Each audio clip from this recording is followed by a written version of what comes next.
영머니, 오늘의 영화는 귀멸의 칼날 무한성편입니다.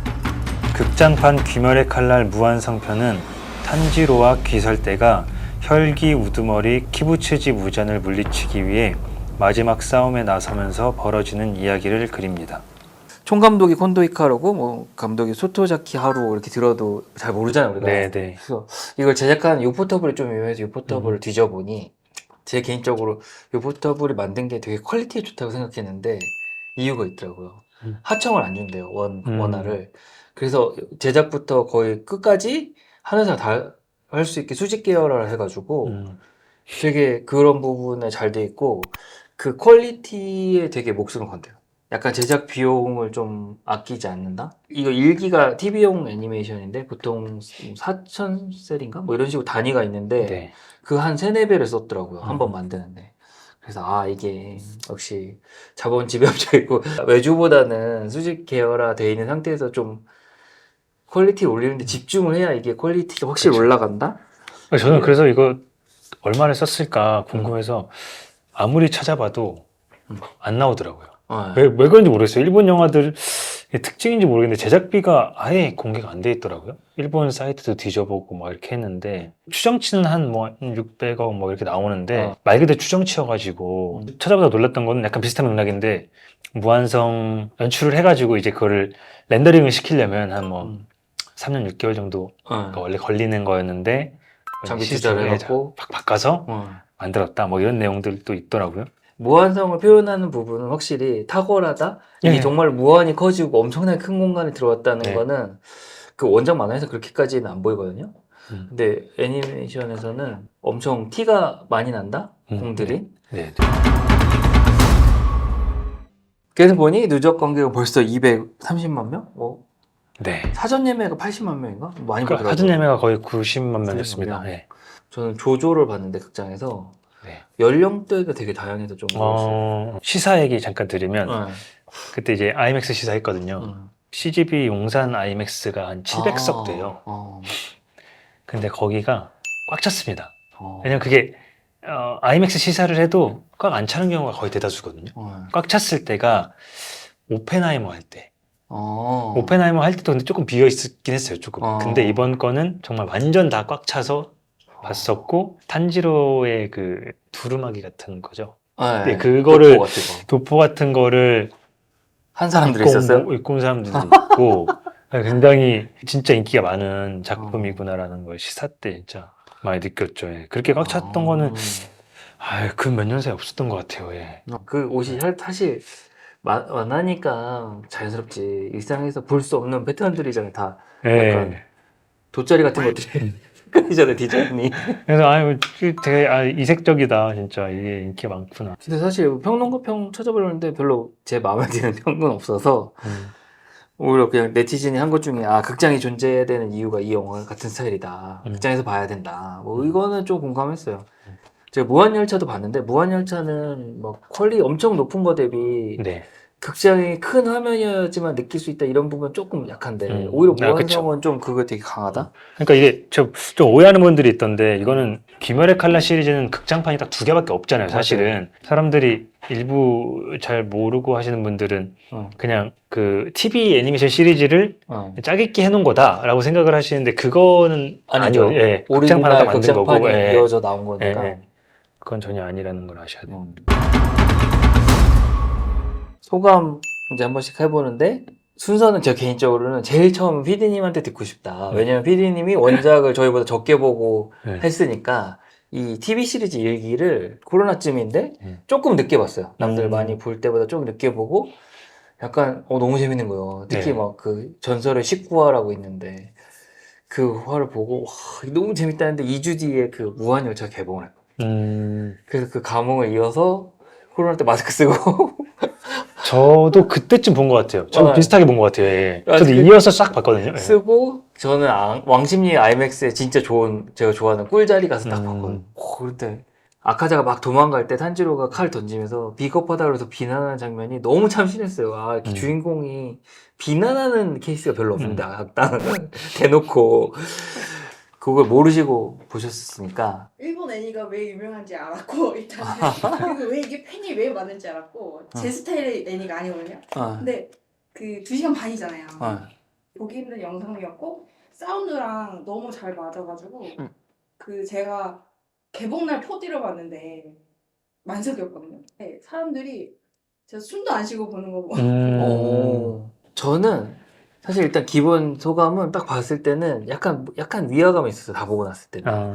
근데 왜 그런가 생각을 해봤더니 원작을 읽어서 그랬다는 생각이 드는 게 약간 원작 자체를 보면 조금 건조한 면이 있어요. 맞아요. 약간. 좀 담담해요. 예. 좀 담담하고 그래서 느껴지는 좀 장점도 있는데 그러니까 그 갑자기 목소리와 모든 게 담겨서 들리니까 약간 울림이 있고 내가 느꼈던 원작에서 읽었던 어떤 흐름하고 좀 다르게 느껴져서 약간 위화감이 있었다고 느꼈는데 그래서 더 좋았나? 이런 생각이 되게 많이 들고 시간 가는 줄 몰랐다. 저도 똑같은 생각이야. 곱씹어 보니까 더 좋다. 그래서 이게 사실 제가 이 촬영 때문에 보어서 좀 더 집중해서 못 봤나? 한 번 더 보고 싶다 이런 생각이 들고 이게 유일하게 얘기가 완결이 안 되고 진행형 상태에서 딱 끝나버렸잖아요. 네. 기존의 한기들은 다 끊어지거든요, 내용이.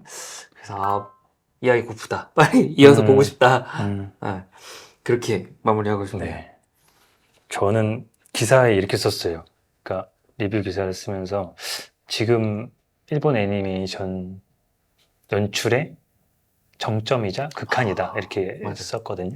그리고 이 기술력을 극한으로 밀어붙이면 그게 이렇게 예술이 나온다. 된다. 일본 애니메이션 그래도 꽤 봤다고 생각하거든요. 이런 액션이 있는 것들. 액션을 보면서 막 계속 감탄을 하는 이런 작품은 처음이지 않았나 싶어요. 예. 무한열차를 보면서도 되게 너무너무 멋지다라고 생각을 했는데 무한열차. 원작의 단 3컷인데 그거 3분짜리. 네. 이것은 정말 참 장면이 대단하다라는 생각이 들었습니다. 그렇죠. 약간 개인적으로 아쉬운 거는 제가 그 액션씬 하는 이제 그 감독들이 여럿이 있잖아요. 이 회사에. 시라이 토시유키라는 사람이 하는 액션씬 진짜 좋아했거든요. 예를 들면 일기의 19화 이렇게 그 거미 모양 혈기 나와갖고 하는 처음에 뭐 그 해호흡법으로 막 처음 막 싸우는 그거랑 헐락거리편 마지막에 이제 그 그 혈기 죽이는 마지막 직전에 그 음주랑 막 싸우는 네네네네. 요 사람이더라고요. 근데 이 사람 특징이 음악을 엄청 잘 써요. 딱 할 때 뭐 귀에 빡 박히는 음악을 쓰고 연출도 엄청 화려하게 하거든요. 근데 이제 지금 무한상편에는 이 사람이 메인은 아니었고 오히려 무한열차에 했던 사람이 지금 감독일 거예요. 아마 소토자로 하루라고. 무한열차의 액션씬하고 지금 제가 얘기한 거랑은 약간 스타일이 조금 다른 면이 있는 것 같은데 어쨌든 액션에 관해서는 이제 유포터블 거의 넘버원. 저도 애니메이션 봤지만 단순히 화려한 거랑은 또 좀 다른 재미인 거잖아요. 액션 애니메이션에서 액션씬은 독보적인 어떤 노하우가 있다? 그러니까 참 놀라운 요새 그런 거 많이 봤고 뭐 체인소맨 이런 것도 봤었고 뭐 요새 넷플릭스에서 나오는 뭐 개수파로 이런 것도 보고 진짜 다 봤는데 웬갖 걸 다 봤. 주술회전도 보고 웬갖 걸 다 봤는데 액션으로 감동받기는 쉽지 않죠. 그러니까요. 그러니까 그냥 멋지구나지 이게 저희 직원은 그렇게 표현하더라고. 예술 작품을 보는 같은 느낌이 준다고. 그 장면이 완전 장인 정신. 장인. 화가 엄청 유명한 화가 모르겠죠. 파도치는 일본 그림 유명한 특유의 일본 파도 그림이 있잖아요. 네네네네. 그런 그림 같은 느낌인 거잖아요. 막 거기 이렇게 불의 표현이나 물의 표현이나 되게 클래식하게 예쁘게 이게 되게 2편 더 나와야 되거든요. 완전 끝까지 보려면. 그렇죠. 빨리 나왔으면 좋겠다. 또 언제 나오는지 좀 검색을 열심히 해봤는데 이게 없더라고요. 없더라고요. 근데 생각보다 유프더블이 작업을 빨리 하는 편인 것 같긴 해요. 네네네. 왜냐면 그 직전 애니메이션 나온 거랑 그렇게 오래 안 됐어요. 한 1년이 안 됐을 거예요. 계속 이어서 하고 있었던 거라. 계속 하고 있으니까. 이제 명장면. 거꾸로 해볼까요? 명장면 순서를? 아카자 액션 전체를 사실 꼭 보시긴 한데 아카자가 목이 날아간 이후부터가 굉장히 인상적이었어요. 그 연출이. 이 작품 전체를 관통하는 좀 이런 세계관이랑도 되게 맞닿아 있다고 생각을 했거든요. 이번 영화뿐만 아니라 그 전체를 보면 이제 이게 좀 인생의 덧없음에 대한 걸 좀 깔고 가잖아요. 근데 그런 상황에서 어떤 선택들을 하느냐. 그쵸. 누군가는 귀살대가 되고 누군가는 혈기가 되는데 아카자는 되게 그런 혈기를 선택해서 무의미한 어떤 강함을 추구하는 그런 사람이잖아요. 그쵸. 근데 이제 이런 허망함? 이런 게 허망함이 있죠. 그 목이 날아간 상태가 사육과 이 강해짐을 추구하는 게 되게 얼마나 무의미한 그 모습이었는가를 되게 이미지로 되게 잘 보여준다는 느낌이 들었어요. 그걸 보면서 그렇게 막 싸우는 모습이 그 상태로. 예, 예. 목이 없어진 채. 예. 그래서 이 사람이 정신이 되게 망가진 사람이다라는 걸 좀 표현해주는 그런 뭐 그냥 기괴한 느낌도 있긴 하지만 원작에서 느낀 임팩트는 이렇게까지 어렵게 죽였는데 끝이 아니야? 이거여서 좋았어요. 이게 뭐 이거 분석한 사람 너무 많은데 이 귀멸의 칼날의 재미 중 하나가 탄지로가 되게 정통 왕도 주인공 스타일인데 보통 아주 최근에 그 캐릭터들을 보면은 먼치킨이 된단 말이에요. 너무 강해진단 말이에요. 네. 근데 탄지로는 강하지만 그 정도는 아니고. 그렇죠. 그리고 내가 강해지는 거 대비 상대방의 강함은 엄청나게 격차가 크니까 이렇게까지 했는데도 아직도라는 걸 자꾸 이렇게 일으켜주잖아요. 특히 막 제가 좋아하는 환락의 거리를 보면 죽일 수 있을 것 같은데 그렇죠. 막 계속 좌절을 주잖아요. 이게 네. 절대 못 이긴다 니는. 그래서 아까 제가 목이 잘렸을 때도 이렇게 센데 여기서부터 다시 시작이라고 얘는? 막 이런 느낌이었는데 그렇죠. 근데 이제 너무 아쉬운 거는 이제 극장판 볼 때 이미 알고 있었으니까 자꾸 그 임팩트가 확 작았다? 좋았긴 했어요. 제가 생각하는 명장면은 그 탄지로가 아카자한테 지금부터 내 목을 베겠다 외치는 장면이 최고의 명장면. 보면 이게 소년 만화의 장르지만 좀 잔인하기도 하지만 소년 만화 장르치고는 주인공이 누군가를 죽이겠다는 표현을 아주 적나라하게 많이 해요. 그렇죠. 아주 과하게 해요. 여기 이거 뭐 전에 그 도곡마을도 보면 탄지로가 악당 죽일 때 그 광인의 눈이 되고 사배관으로 지옥 끝까지 쫓아가서 네 목을 베겠다 이렇게 막 외치거든요. 주인공이 그렇게 외치는 케이스는 맞아요. 거의 없어요. 죽이겠다 정도지 목을 꼭 베겠다 이런 식의 내가 죽어서라도 용서치 않겠다 약간 그런 되게 강인함 이걸 되게 큰 주제거든요. 내가 의지가 꺾이지 않는다. 그리고 여기도 보면 아카자만 유일하게 딱 정면 승부하겠다고 딱 얘기하거든요.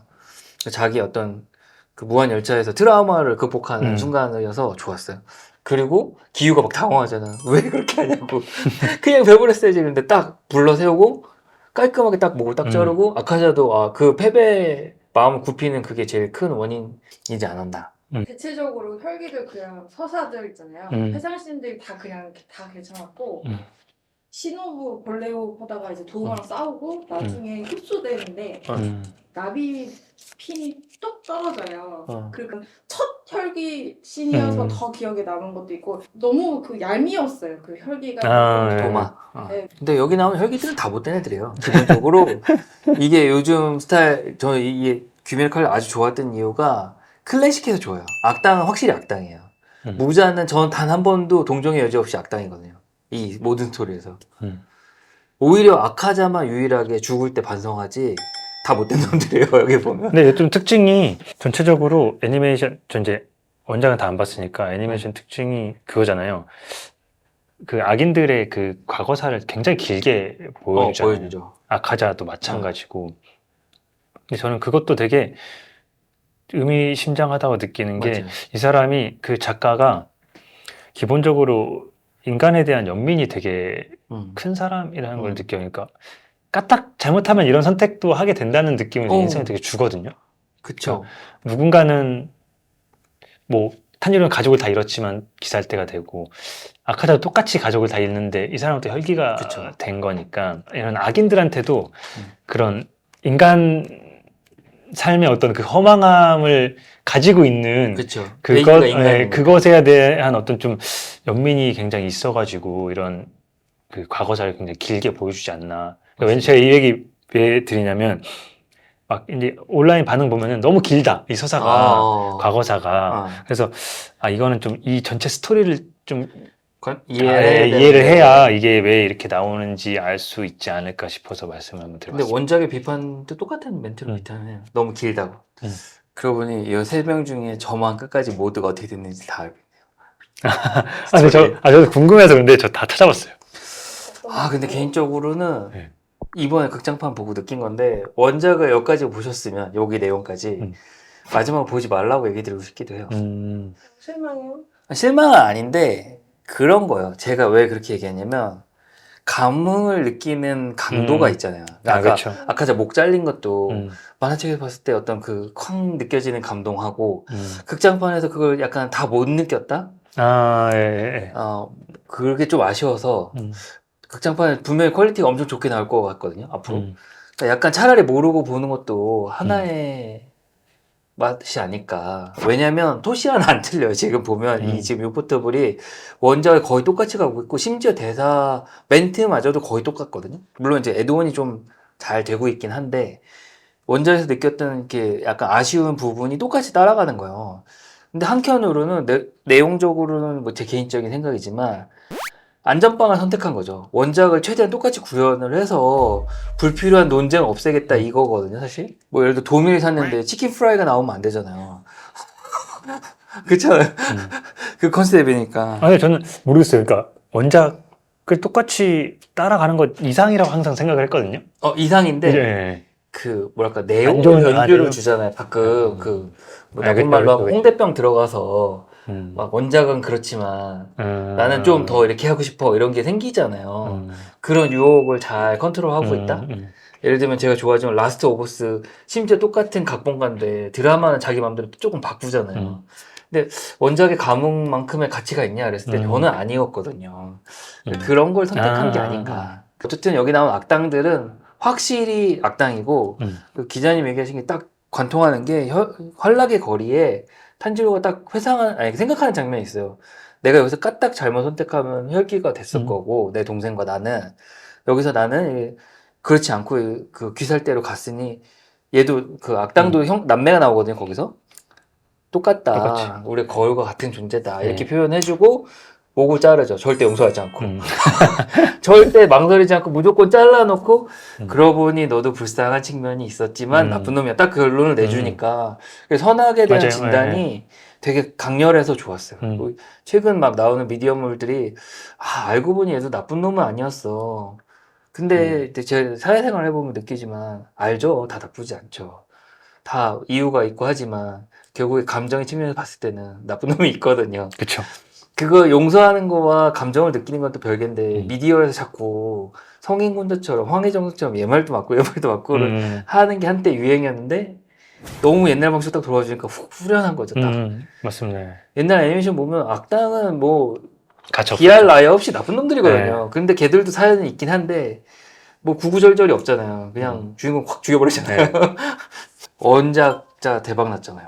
몇 천억 그러니까요. 이게 뭐 신주가 누군지도 아직 모르는데. 예. 저도 이번에 보고 나서 또 검색을 열심히 해봤거든요. 혹시나 인터뷰 같은 걸 했나? 근데 인터뷰도 없고 뭐 아무것도 없더라. 근데 저라도 감추고 싶을 것 같은 게 이 다음 창작할 때 불편한 그게 있거든요. 그쵸. 워낙 성공하면 예를 들면 이제 제가 옛날 좋아하던 만화인데 강철의 연금술사 작가 여전히 좋아하지만 약간 앞에 그 그림자가 있어요. 자기의 어떤 마스터피스에. 근데 그 사람의 역량이 줄었냐? 그러진 않을 거거든요. 그래서 약간 오히려 숨기면 가명을 또 만들면 재밌지 않을까?